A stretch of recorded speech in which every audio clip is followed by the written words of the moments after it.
The truth about savings and consumption. We've all heard that consumption and spending grow the economy. Turns out that's wrong. In fact, the exact opposite is true. It's savings and production which make the economy grow, not consumption and spending. Here's a fact. Society wouldn't become wealthier if everyone just ran out and bought boats and houses and cars. If that were true, the larger everyone made their credit card debt, the wealthier we'd be. Something seemed fishy. Think about it this way. A healthy economy is made up of goods and services people want. If we want to understand why some economies have a lot of goods and others few, we have to ask just how does the amount of goods in an economy grow? In one word, production. Let's look at a family farm. How much food they produce depends on how much they work. When they work, their total amount of food increases. When they eat, their total amount of food shrinks. This consumption isn't a bad thing. It's really the whole point of working in the first place. But if they want to sustain themselves, their production must outpace their consumption.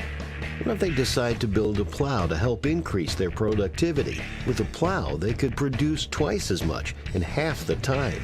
Well, plows don't just pop out of thin air. It takes time to make them. And while it's being constructed, those workers won't be producing any food. They'll just be consuming it.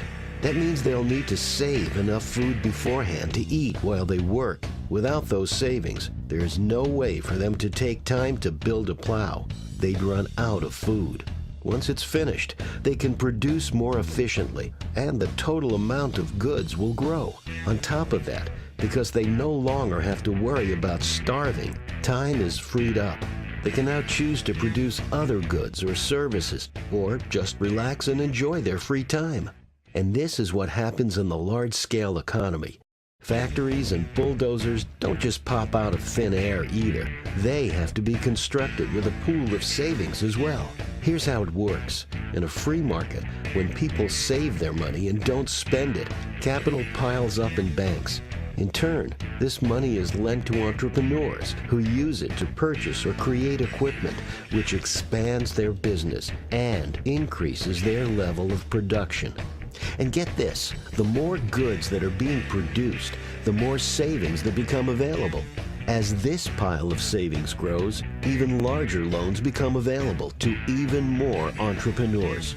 This makes an economy grow exponentially. All of this is made possible only by savings.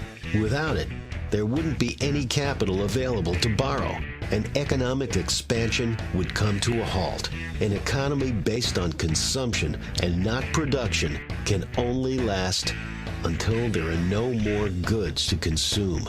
To learn more about sound economics, visit fee.org.